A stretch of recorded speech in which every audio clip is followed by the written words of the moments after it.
Third Degree Net Podcast. The Third Degree Net Podcast. The Third Degree Net Podcast. Third Degree the Podcast is brought to you by Soccer90.com. Shop Soccer90.com for all your FC Dallas, North Texas Soccer Club, and U.S. National Team gear.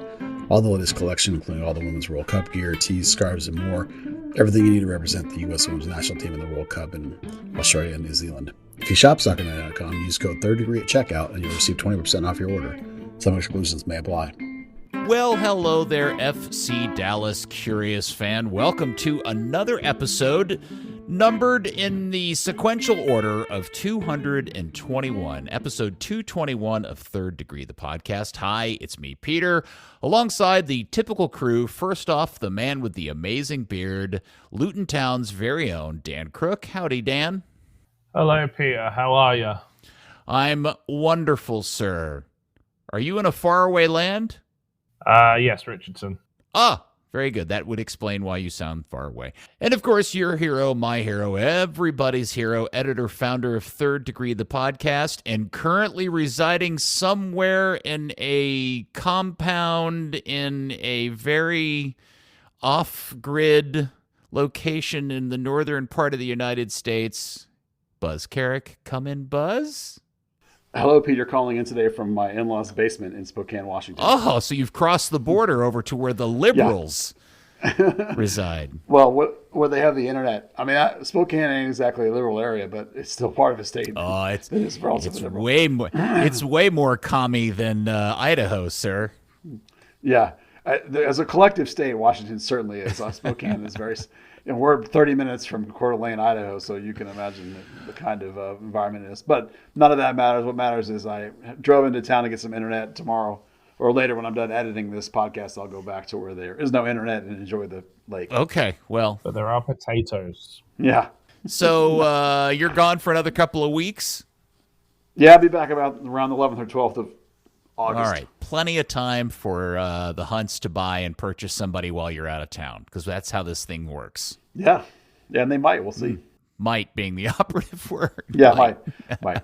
It was funny. I saw the tweet from Tom Bogert earlier. Yeah, I guess it was yesterday, with a whole list of his updates of everything he knows about pending purchases from all this following list of MLS clubs. And it looked like pretty much every club in the league, with the exception of Dallas. It was the one that wasn't in the list.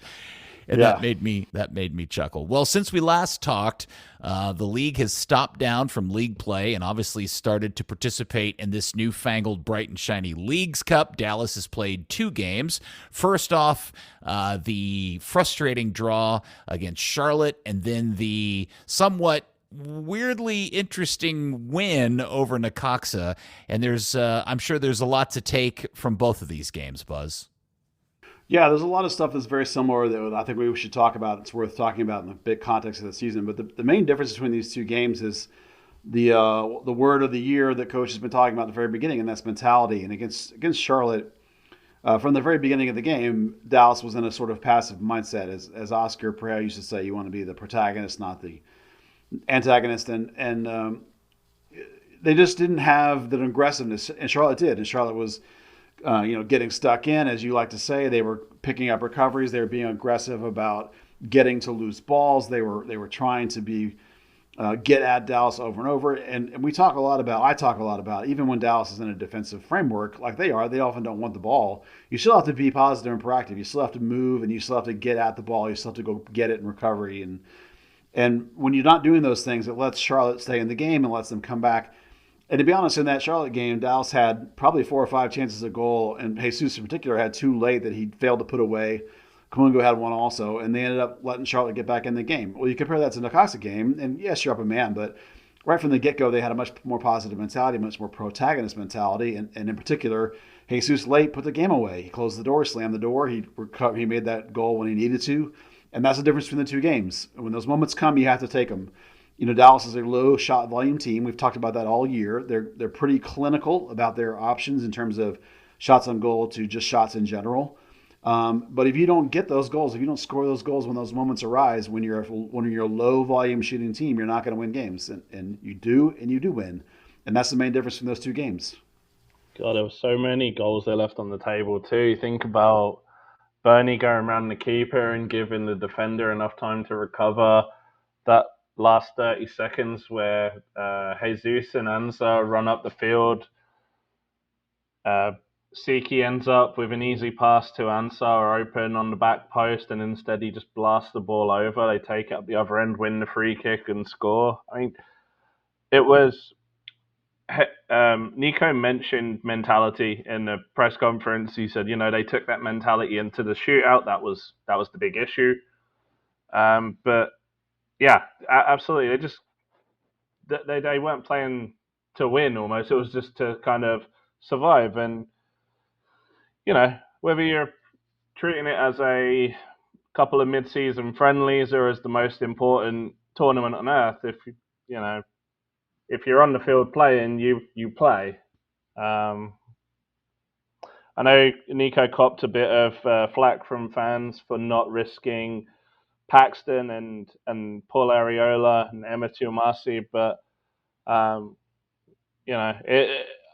ultimately they weren't going to make the difference between FC Dallas having enough chances to really have probably 5 goals in the game and just kind of leave them begging. So, Buzz, I mean, I guess my big takeaway from this is Dallas has put themselves in a position of not a position. They're going to advance out of this group into the next stage. But my feeling is Charlotte's not a very good MLS team, and Necaxa played the majority of that game down a man. And prior to them losing, prior to the red card, Necaxa was really pushing Dallas pretty hard. I guess my general question is, should we come away from these games feeling like Dallas is starting to find its form and get people healthy and get back on track? Or do we put a lot of thought into overthinking these games and applying those asterisks to them, for lack of a better way of saying? You know what I'm saying? I don't even know if I'm asking the question very well. Yeah, perhaps it's a bit of an overthink. It's probably important to acknowledge that based on the conversations that I had to have with Coach Nico, I was expecting way more rotation than we saw. I was expecting to be not like an Open Cup level rotation, but multiple guys getting rests, and that really did not happen. Coach is playing just about the best lineup he has is available, other than with Paz going home to his funeral, and then in the second game we saw Tafari got a rest. There's a tiny bit of management there, but there was not nearly the level of management that perhaps I misread in what he was telling me, or perhaps English is a second language kind of problem. It could totally be my misunderstanding, but he's rolling out a much better lineup and trying to win this thing than I anticipated. But part of that, I think, is the fact that things have been so bad, and his team has been, what was it, 1 win in 7 or 8? Yeah. Something like that coming in. So when you remember, everything was always about context. So when you were playing as bad as you were, okay, maybe use these games to get going. I'm okay with that. Yes, Charlotte, not a great MLS team. Necaxa's not early season form. They're not a great Liga MX team. I don't think they have a win. They have like 1 goal on the year or something. But you have to, in the microcosm of what Dallas has been doing with all these injuries and all the poor performances, you can see some things that are happening in a positive direction. You can see some developments that make you think, certainly not like, oh my gosh, this team's going to do some things in the playoffs. I don't mean that. I'm just talking about getting back to the level they were to start the first third of the season. And there are some steps in that general correct direction. There are some performances that I think you can look at and take forward as not only this season, but even next season go forward that you get excited about. So context, again, not great, not like we should all start booking tickets to the MLS Cup, but you got to be relatively happy with those individual games in terms of how the team looked. Minor things that have plugged them all along, like closing out games or having a passive mentality from time to time.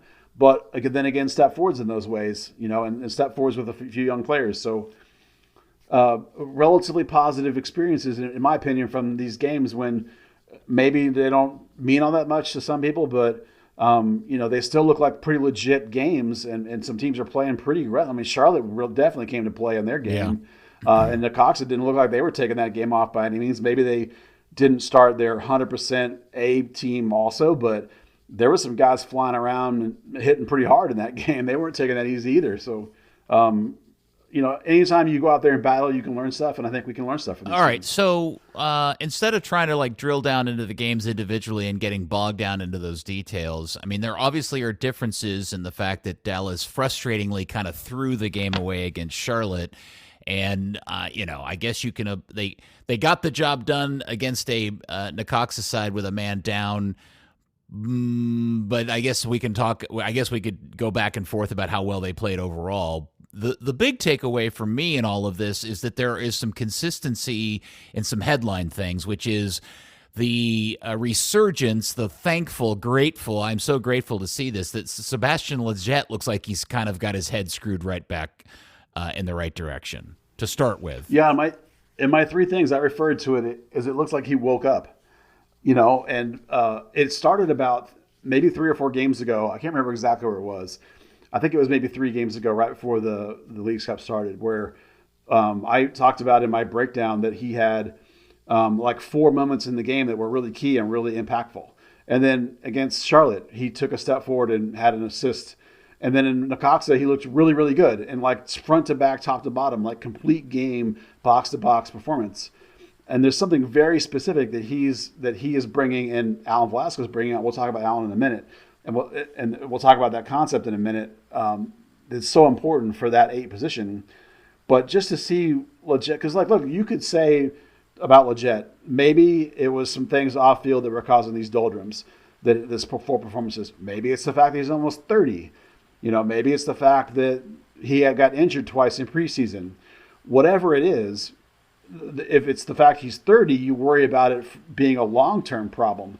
If it's some of the other 2 things, when you see a player begin to wake up like this and you hear the comments on the broadcasters about coaches saying, we've seen a totally different player in practice the last couple of weeks, man, that gets you excited, because this is a player who at times has been a really, really good player in this league.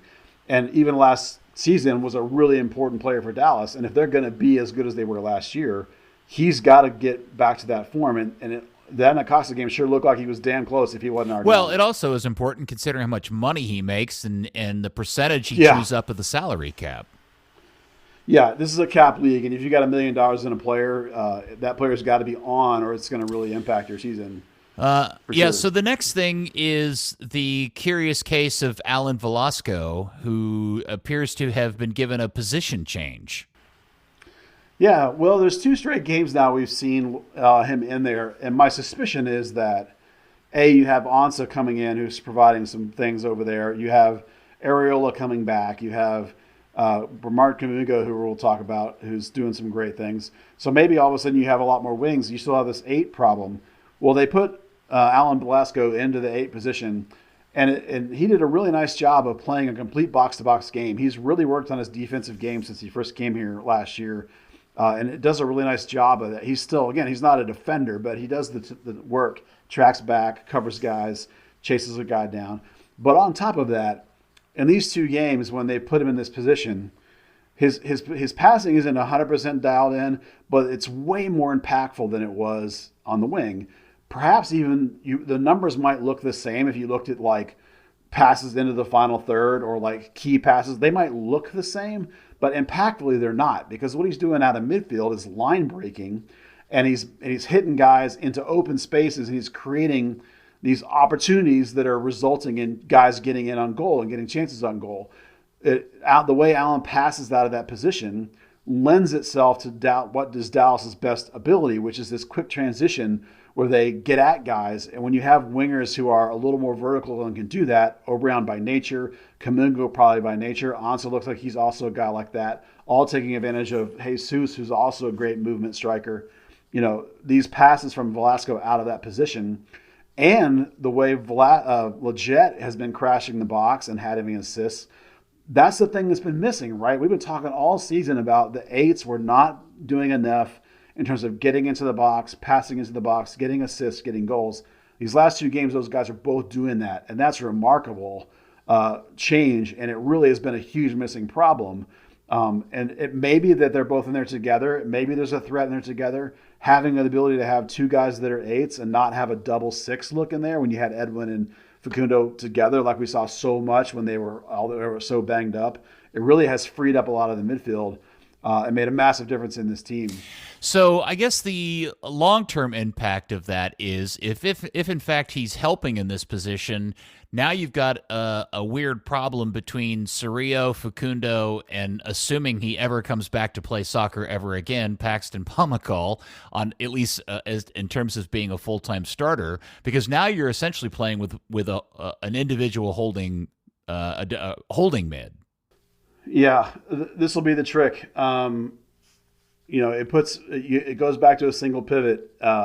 Although you can let Allen play a touch higher and have Lletget play deeper, or if Paxton's in there, play a little bit deeper and keep a little bit of more of a double look. Allen's not necessarily a guy that's going to be really deep.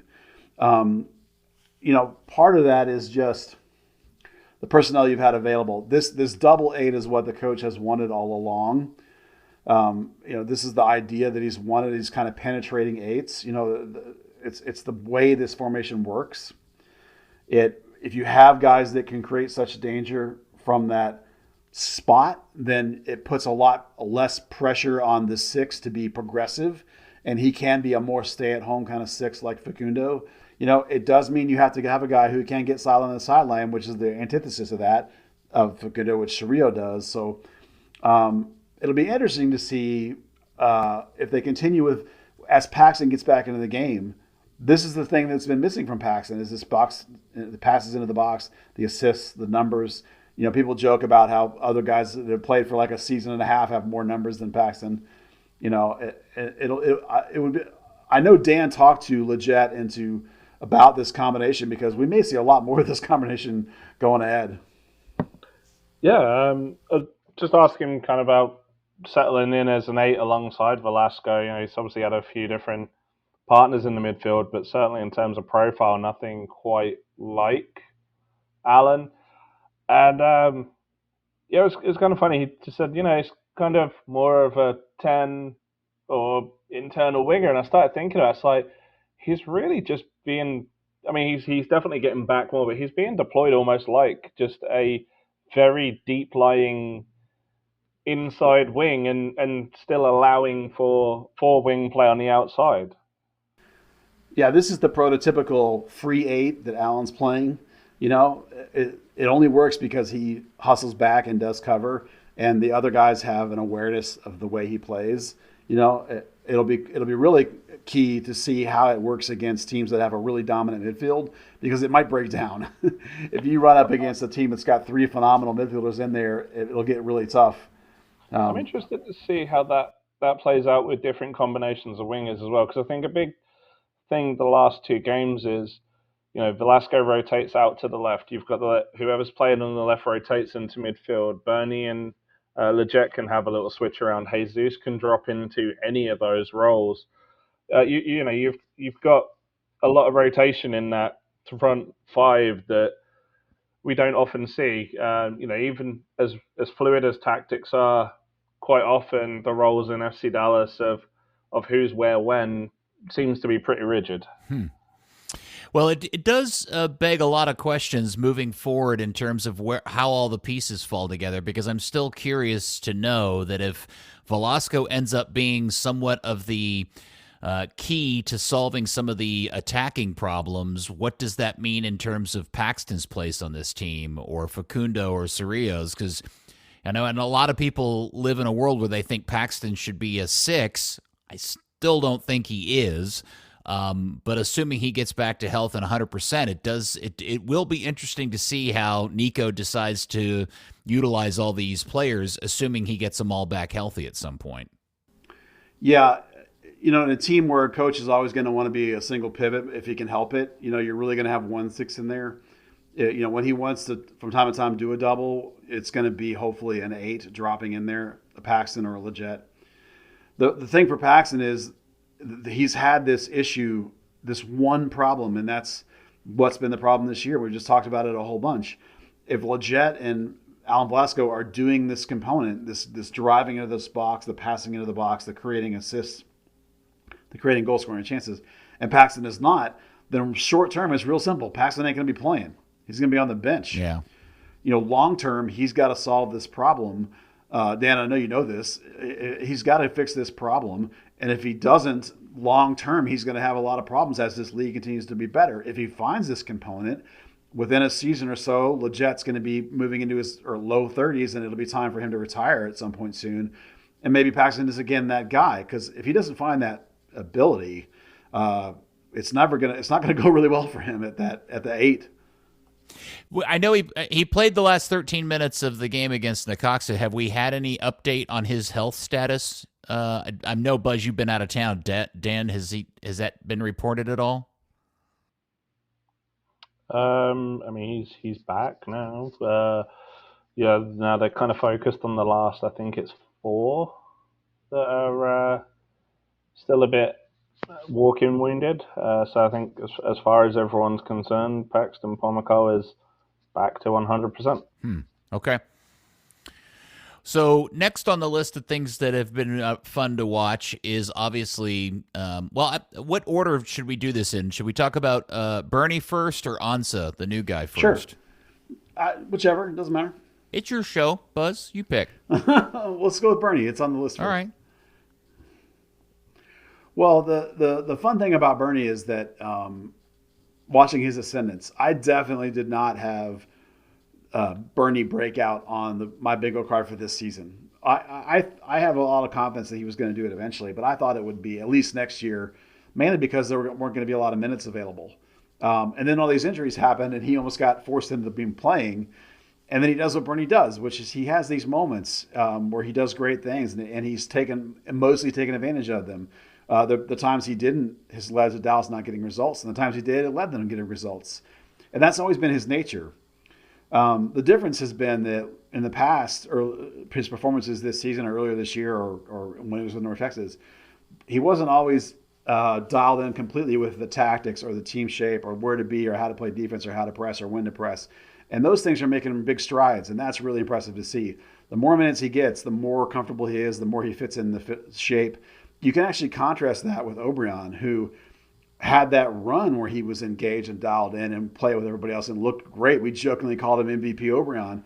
And then that went away again after he had his little suspension problem. The more those two guys play together, the more Kamungo is clearly dialed in and clearly helping the team, and the more Obrian is not. And I'm to the point where, as these guys like Areola start to come back, I'm thinking Kamungo is going to stay on the field and Obrian is not. Then how are we feeling about the debut of the new guy? I like him. He shows a lot of the same sort of abilities. He reads the game really well. He's a much smarter soccer player than I had reasonably hoped that he would be, coming from somewhere like the Israeli league. He has a little bit of verticality, which is nice. I can't help but look at him and think he's a better version of Obrian in a lot of ways, which is pretty telling since Obrian's deal is kind of running out here. So it'll be, again, an interesting question. You start to see some wings being effective, and you wonder, again, where's the playing time going to go to all these guys based on their salaries? You kind of think it needs to go a certain way, but based on performance, it might be a little different. Dan, where are you at on Ansah? Have you seen enough of him to like him?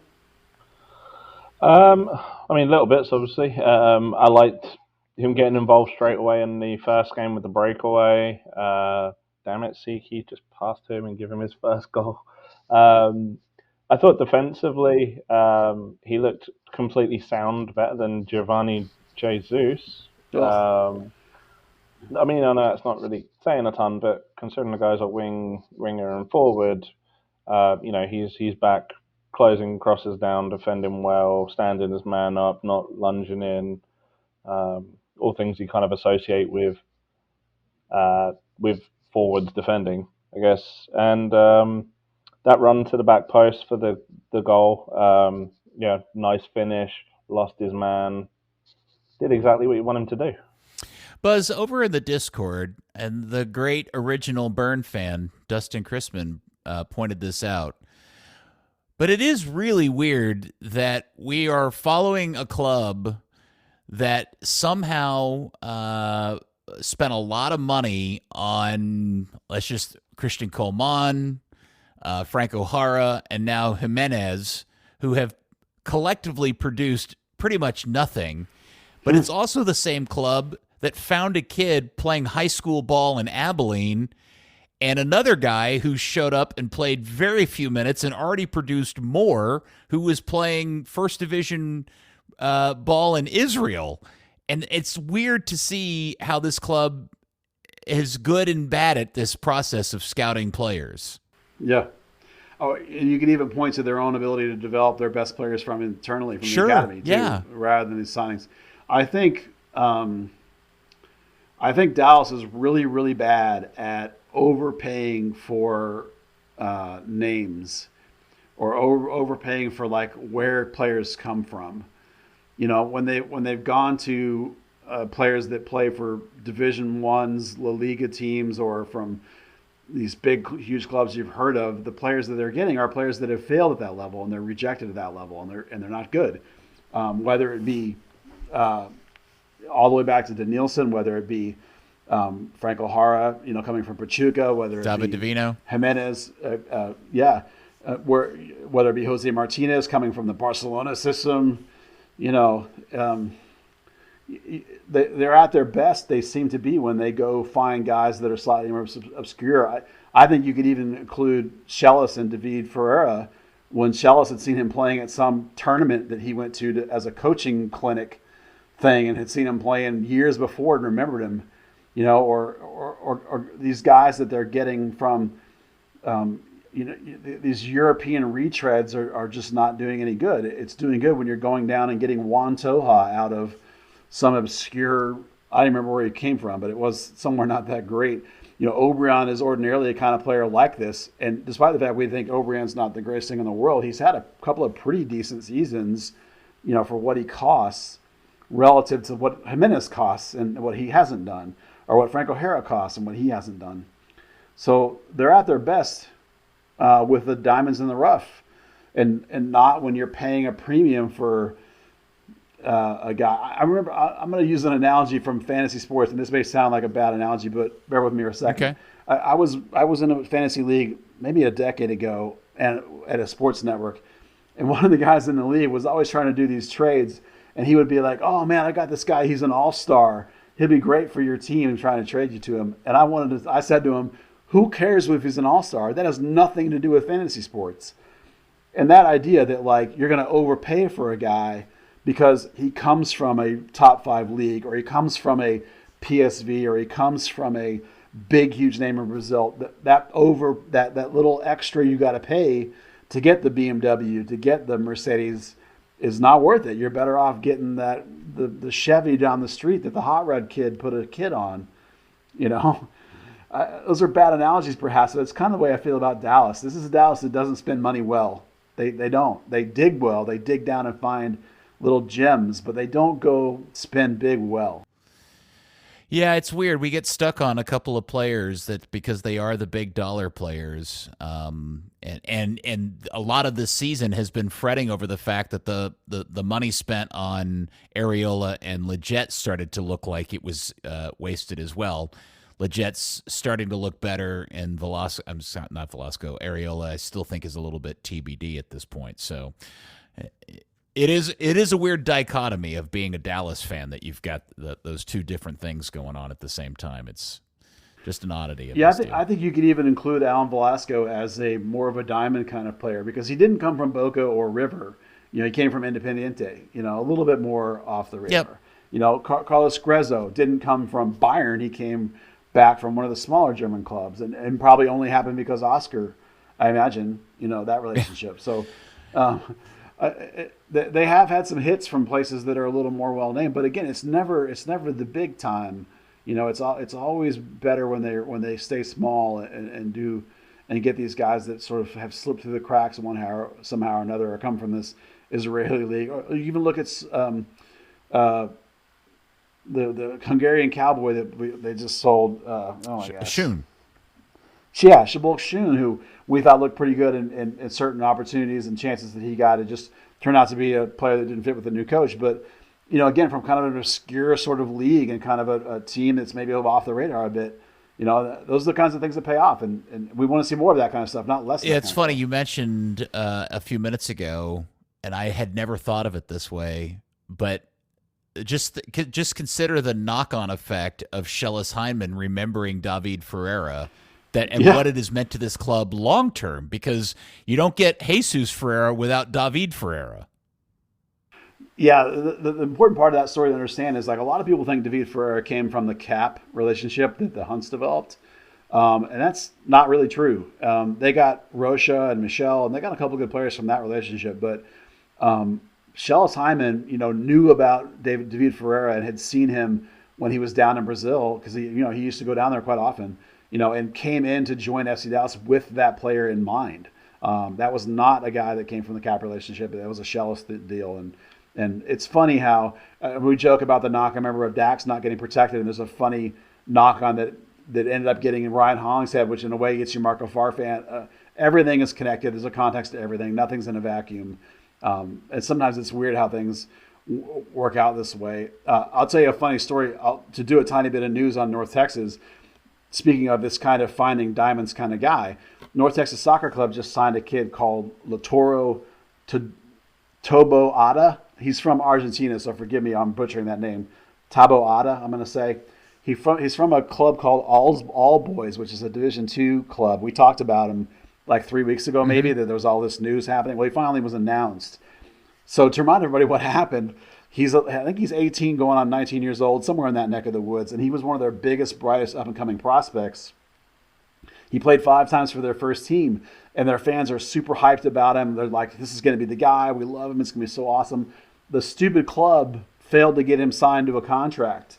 So basically he was a teenager on a free, and Dallas just somehow or another heard about him, saw some tape or whatever, or his agents contacted, presumably Zanata or whatever. So they're like, yeah, we'll take him. So they've signed him to North Texas Soccer Club. The reports were that it was a North Texas this year, FC Dallas next year, whatever, we'll see. The point is that like it's a Division II Argentina team, and they've poached out this kid who might have the potential to be one of these little diamonds that they've got because somebody screwed up. These are the kinds of moves that when you hear about them and you read about the background, these are the things that get me excited, because these are the places you found guys that have hit big for you and have these great stories that come through, whether it be a Camungo or whether it be a Fabian Castillo, or in my mind, Juan Toja for some reason feels the same sort of way to me.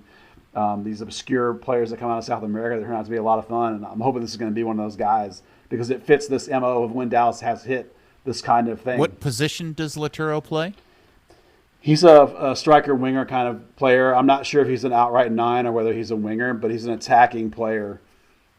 Okay. All right. Exciting young prospect, apparently. Allegedly. It's the internet. Who knows? How long before we see him with North Texas? I mean, they announced his signing, so he ought to be here as soon as his paperwork clears. I mean, I imagine they wouldn't announce him if it wasn't completely done and dusted, just pending the visa. So we might see him this week, presumably, and it's an important player to watch for if the reports are true, this idea that he's going to be with North Texas for 1 year. And that does fit how these deals can work, because they kind of are intended to, if he's coming in the midsummer, it doesn't make sense to add an 18-year-old kid to the first team like in August, right? So you bring him in for 6 months with North Texas and bounce him up if it turns out to be good. So it's fun, and then we'll see, and it's the club MO, so we'll see if it plays out. Was kind of my next question is, did they stick him on North Texas because they didn't really have a place for him for Dallas, but the real design is to let him come play for Dallas? Probably. It depends on what he costs, how much Tam Gam you fit in. I mean, is he valuable enough that he's a U22 initiative? I don't know. The supplemental roster for the club is pretty full, but you can bounce guys back and forth from North Texas on that, no problem. Okay. I just think there's no point to put him on the first-team roster. And again, I'm saying all this without having seen him. For all I know, he really is just a pure 18-year-old project player. He might be being overblown. But when you get a kind of talent out of Argentina, and when you get a club's fan base really upset and pissed off at their team for really blowing and screwing this up, it makes you kind of go, oh, this could be kind of fun. We'll see. So, Dan, since we're moving into the next round of Leagues Cup, and you're the one that's been attending the games and dealing with this since Buzz has been on vacation, where is Dallas at this point? When will they play next? Where will they play next? Do we even know potentially who they will play next? And when is Messi coming to Frisco? Right, that is definitely on the agenda. So they are home through the semi-finals if they quarterfinals. So they've got the round of 32 comes up on the middle of next week. Right now, they are waiting until Charlotte plays Necaxa on Saturday to figure out where to finish in the group. Is that game being played Dallas here still?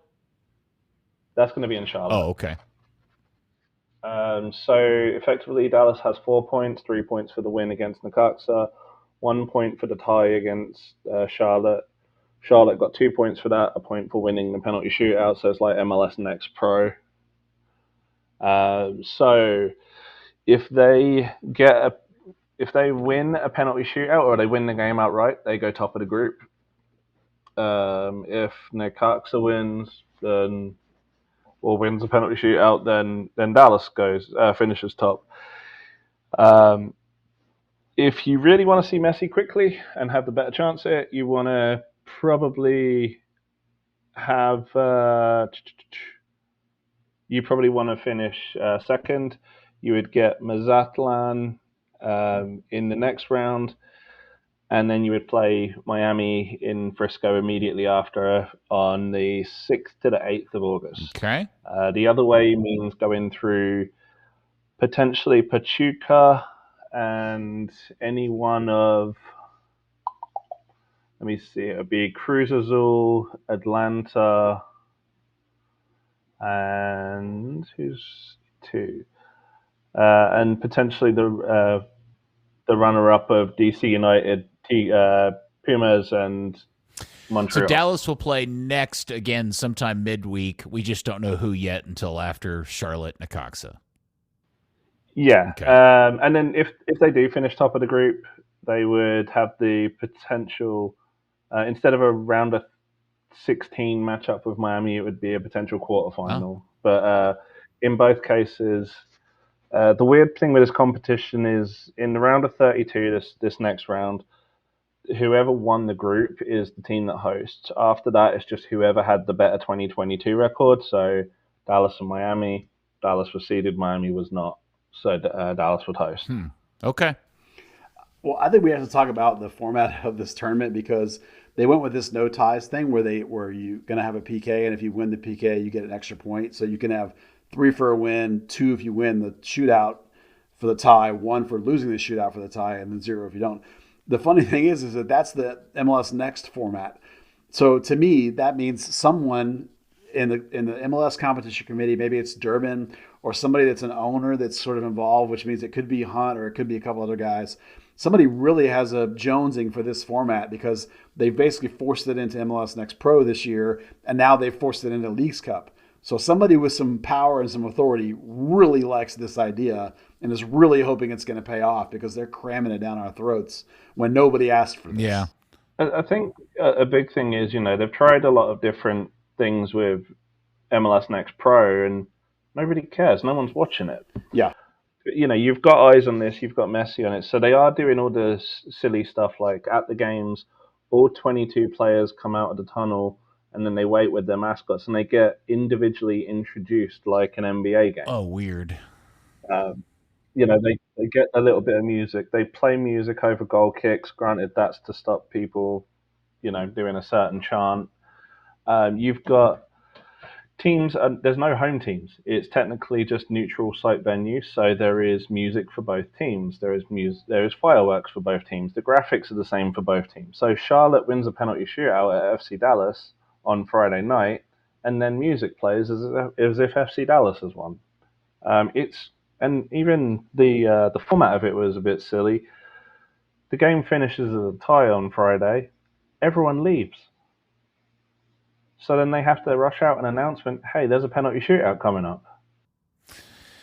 Yeah, I do wonder if the addition, Buzz, of the 2.1 point for the shootout on a game that ended a tie is somehow tied to the fact that there's only 3 teams in each of the group, and the complications of how that would work out if there, if there were ties involved. Well, you just go like you do in the World Cup to things like goal differential or whatever. I mean, they've artificially created a way to separate teams in the group phase, and they've crammed it in there when you could have done other ways. You could have gone with goals for, goals against, goal differential. And someday eventually you get to the yellow cards, like deep down the list of tiebreakers or coin flips. I mean, none of those things are great. So maybe they saw an opportunity to get it in, but the timing of it being used at the exact same season they've crammed it at MLS Next Pro. It just struck me that, like, boy, somebody at MLS really wants this to catch off as an idea. Maybe it's somebody that thinks of themselves as an American sports iconography kind of guy, and like, oh, Americans don't like ties. Like thinks of it like the hockey shootouts, like they have when they don't have to not have ties. There's just thinking back to North American secondly, it wouldn't put it past me that it's Clark Hunt. To be honest with you, Well, it makes sense, right? Because you've got little kitschy.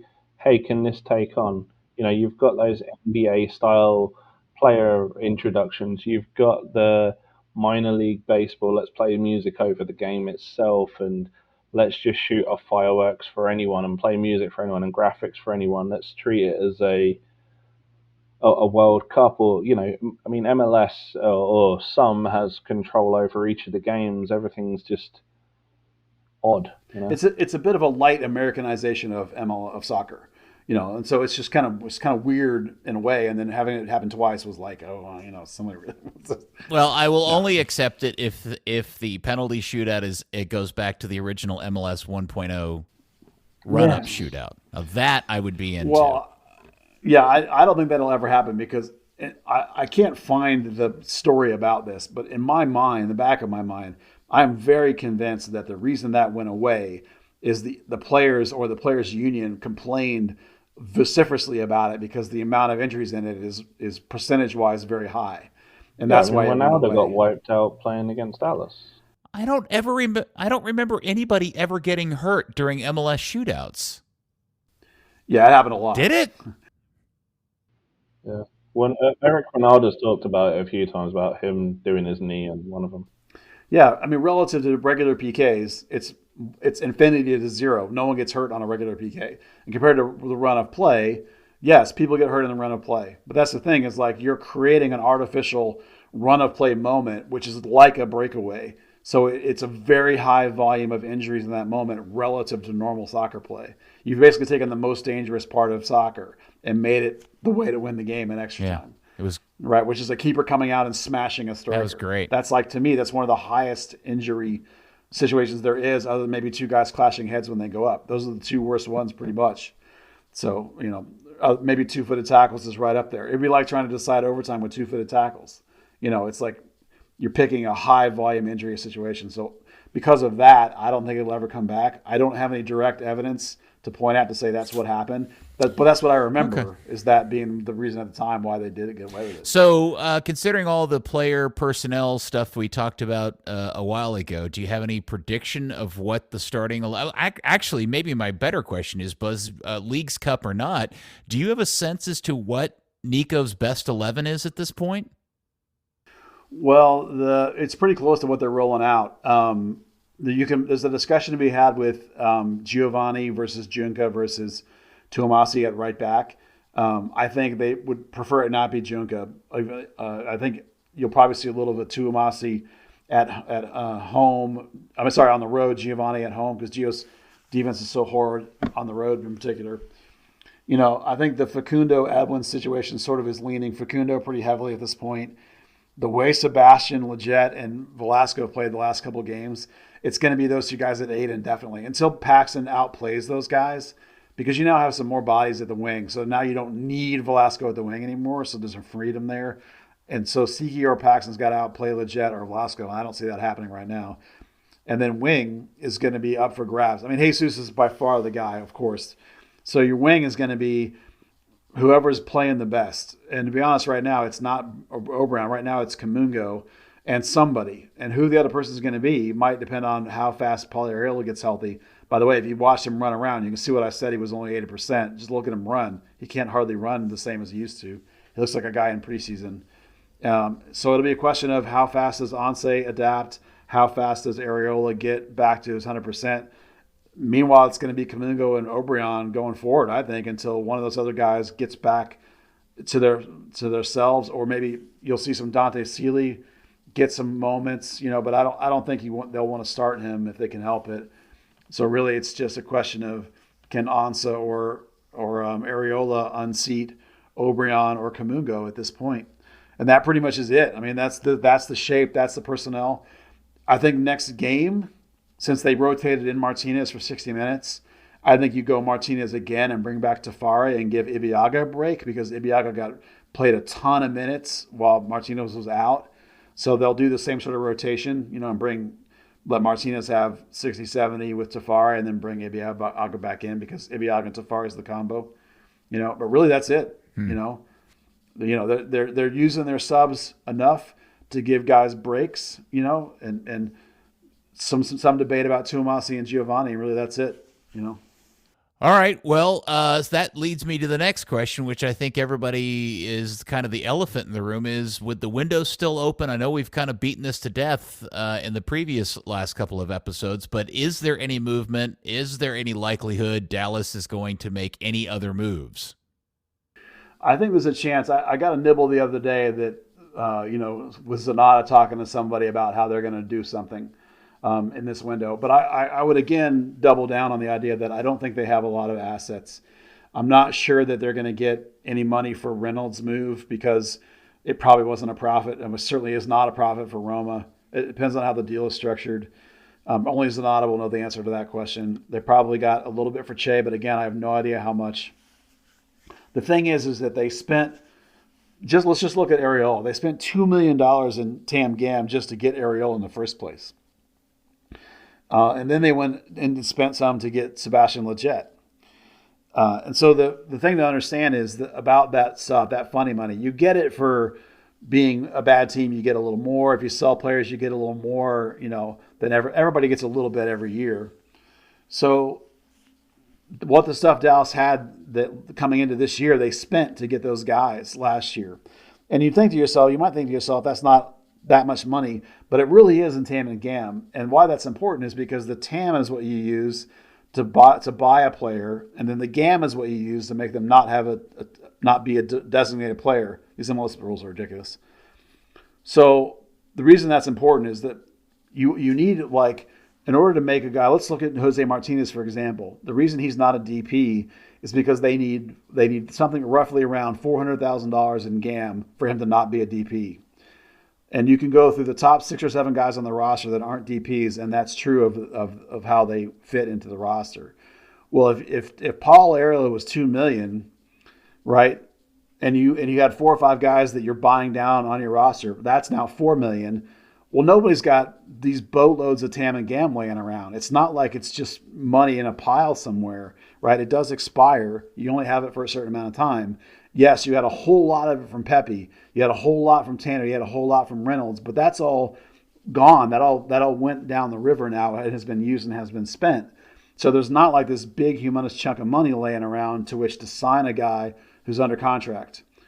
What that means is you can do a move for free players, and you can do a move for a guy that is basically free, or you can do a move for a trade inside the league. And I think, those ideas of a very cheap South American, or a guy on a free like Alan Sonora that we talked about, or a trade within the league, I think those 3 things are very possible. And I think there's a good chance that Dallas would still like to do one of them. And if they can get one of them done, they will. I don't know that it's not going to be geared I don't think you can look at the team and go, here's a glaring need, and I'm going to get this star player that's going to come in and fix this problem, and it's going to be all good to go. You can't think about it as I'm going to go get a $2 million center back that's my long-term Matt Hedges replacement, or I'm going to go get a 6 that's going to be my João Paulo, or my Kyle Beckerman kind of 6 that's going to lock this team down for 5. you can't make that kind of move with what you have available. You can get maybe you can get another kind of Ansah kind of player. Maybe you can get a trade for a Junka kind of player, maybe something like that. That's what you have to expect, and I think they might do one of those this window, but that's about the best they're going to be able to do because the money's all been used up basically to get them where they are now. Just to your point, I've had a couple of people tell me, "Oh, it's no one exciting," Yeah, which is such an encouraging thing to be told. yeah, we're just hearing rumbles of something's coming, a body's coming, a player's coming, and you can look at where some of the needs might be. Martinez is kind of always banged up. Amet Corsia has been okay in moments, but isn't great. Nolan's kind of a midfielder now. You can kind of see that maybe it might be the center back. Maybe you look at right back where Tuamasi has been banged up and you're playing Junka on the wrong side, and maybe Giovanni's defense isn't great. Or maybe you look at 8 where other than you're being forced to play a winger as an 8, but can you get a guy that can be played better than that? Not really. Maybe you can get another Siki. I mean, none of these things are mind-blowingly good. They're just looking at ways, I think, to maybe prop up, where they might be short a body here or there. Obviously, the one that jumps out at me is center back, but you could also look at a backup for left back with the idea that Junker wants to play on the right. Yeah, totally legit. Or maybe you're not feeling good. No offense, I love Jimmy Maurer. Maybe you don't feel great about Jimmy Maurer. Maybe you don't think Antonio Carrera is ready yet, or you don't want to risk burning him out at 20 years old by throwing him in too early, perhaps, or something. I'm just reaching on some of these ideas, but this is the kind of level we're talking about. We're talking about probably a backup kind of player, that might play a few games and spell you and give you some depth. It'll be a guy that hopefully you feel like could be a roster piece as you go forward. So maybe you look at players that have expiring contracts. Facundo, Martinez, maybe Obrion's position. Those are the kinds of things to be thinking about. Not a guy's going to come in and score 10 goals and get us into the playoffs. That kind of conversation. It's not happening. And when does the window close, Buzz? Oh, mid-August maybe. Okay. It's a shorter one because it's the secondary one for this league, and the roster freeze is a couple of weeks after that, which is like the point of that matters because you can make trades. The transfer window is different than, again, we don't think Dallas can do a transfer. That window will close. It's the roster freeze window that you want to think more about because that's when trades will be. The window this year actually closes on Wednesday. Oh, wow, that is short. Yeah, so even if it goes past Wednesday and a player isn't added, don't think that's the end of the world. You can add a free player after the window's closed because the window's for transfers, right? And in this league, you can add a player through trade or a free player up until the roster freeze, which is a more American kind of thing. You freeze the roster before the playoffs. I think that's later towards the end of August, maybe early September. I'm not 100% sure. I didn't look it up. So 13th of September. There you go. Yeah. So you'll have another month maybe to do something, add something possibly. So don't panic if nothing happens by Wednesday. Okay. Well, I guess we'll all be standing with bated breath trying to find out who Dallas plays midweek in the Leagues Cup. I guess we'll see how that goes. Just before we move on to the next thing, are there any updates on the 4 guys left on the injury list, Dan, that we didn't get to? No. Honestly, I didn't go to the coaches' press conference last night because with Leagues Cup they're doing. Originally, I wanted half an hour per coach, and it's the away team coach first. They're also doing a mixed zone, so you can't go in the locker room. So it's like, it was kind of, do I do Nico's press conference or get the players? And the players won. Well, I can tell you that Jimenez's injury, I understand, is pretty bad. So it will not shock me if it turns out to be most of the whole year that he's going to be Do we gone. know what the injury is? Something with his ankle. I'm not really sure. Corsa's was a concussion, so unless the concussion's really bad, he should be back this week. I think he was on the bench. Yeah, there you go. I know Ima Tuamasi trained last week, so he should be in full good to go as far as we know. And that really is it. I mean, Jimenez, who cares almost if he comes back, but it might be a while. Corsa's 4th at best on the depth chart. So, again, if he could be back actually already. If Jimenez is hurt for the rest of the season, can they do the same kind of thing the Galaxy did with Chicharito? You could put him on I think you can only do one season-ending injury and have cap relief, and that's already Tariq Scott. You could sign a replacement player, I think. Maybe that's kind of maybe that's the thing to think about. If Jimenez is going to be out for a little bit longer term and Milato's not really doing anything for you, maybe a body at the 9 is an idea. Why would you waste your injury buyout on Tariq Scott? I mean, that guy, what is he even making $100,000 a year? I don't know. I think it's not a question of a buyout. I think it's a question of the season injury. Well, yeah, whatever. Status. You know what I mean? Like, why? If you only have one of those, why wouldn't you save it on the off chance that somebody of real value gets hurt and you need to replace them? That's a good question. I don't know. I mean, maybe they haven't officially. It's not like they were struggling for roster spots either. Well, in Tariq's being labeled a season-ending injury, it might not be the official use of the season-ending slot. Oh. You know what I mean? Buyout. It might just be that they're just putting that because they know it's going to be. I think you have to be pretty definitively, though, because once you do use that official slot, they really are done. You can't bring them back at all. So they're probably just sort of, Jimenez would have to be legitimately clear, like he's not coming back till next May before you would use it. So Jimenez, I can't imagine. Jimenez coming from Toronto. Did he come from Toronto? Yes, and they're paying part of his salary cap. But that wasn't remember? in any way tied to the Hedges. Hedge was independent of that. It was Cervania that was tied. Cervania was traded for him. Yeah. And basically they're paying for his cap. Toronto is like the DP part probably. Right. Okay. So that's why he's not a DP here. That's why he's an under. Granted, they're not getting anywhere near the value of even half of his contract. Well, it's not. They're getting zero. They're getting zero but he's only like a $400K hit, so he's only just barely more than O'Brien, so it's not that big of a deal really. But so it's not actually hurting your cap that much, And I don't think you would get at this point. You would hardly get any relief for him at all if you put him on some kind of thing now. I don't think you get cap relief for a season-ending injury anyway. You just get roster relief. But if you're talking about half a season, you're talking about $250,000 at this point. So it's barely worth considering, honestly. Yeah. Well, I'm hopeful that Dallas wins and the scenario plays itself out. The idea of getting Miami here at Toyota Stadium I just think is is so exciting. It would be so great. It would be an amazing night.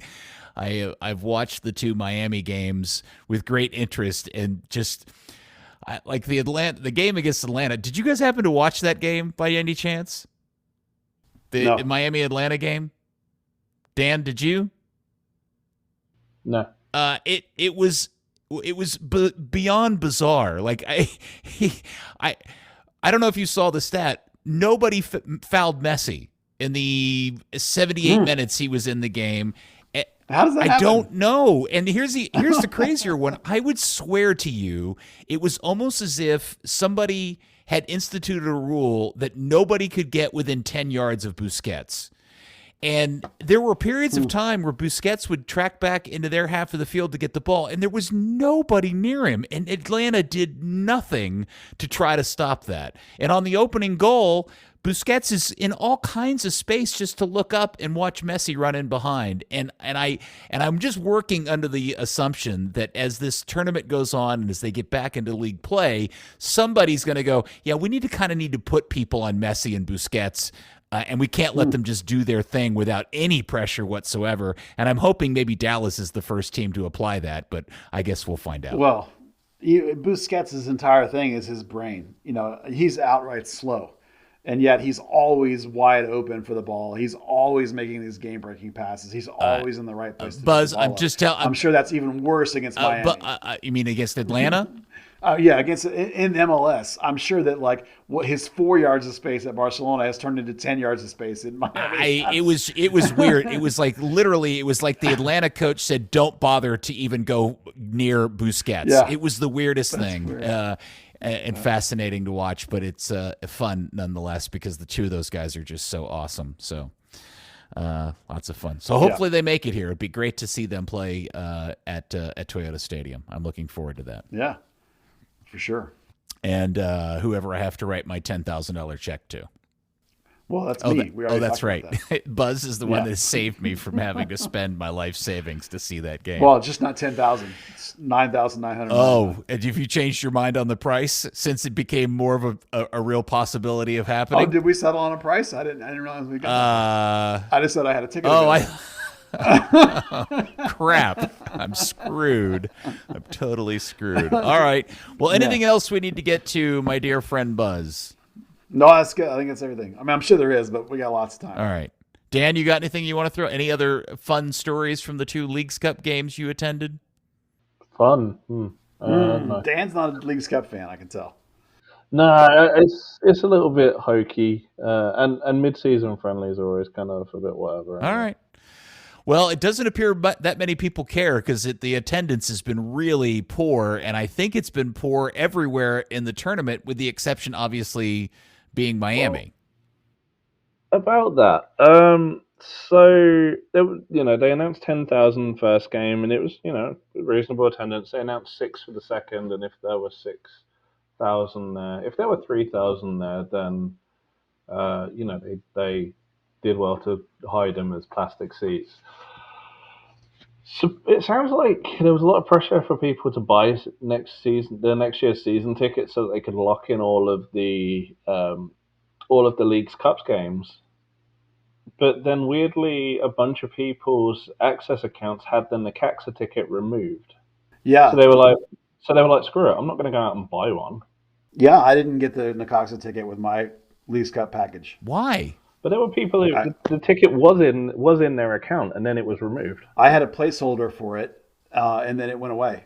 And I got an email that said the Necaxa ticket wasn't included in your slate of Leagues Cup tickets that you bought.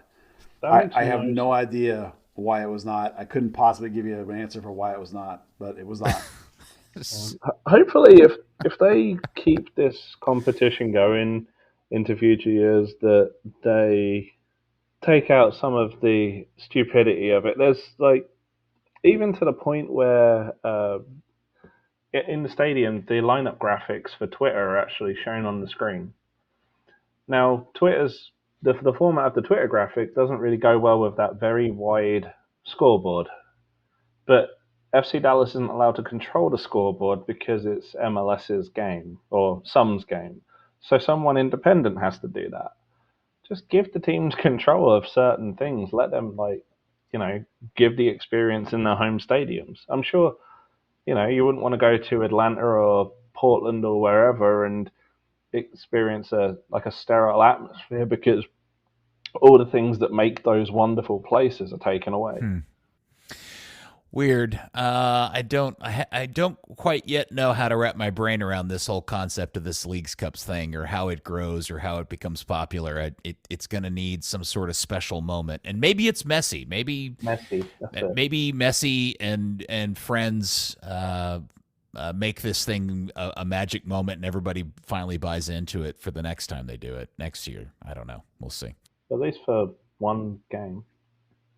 Yeah, but I literally have no idea how the rest of the tournament is going other than Dallas, and I only know that because of this because I have to pay attention to it for the podcast, right?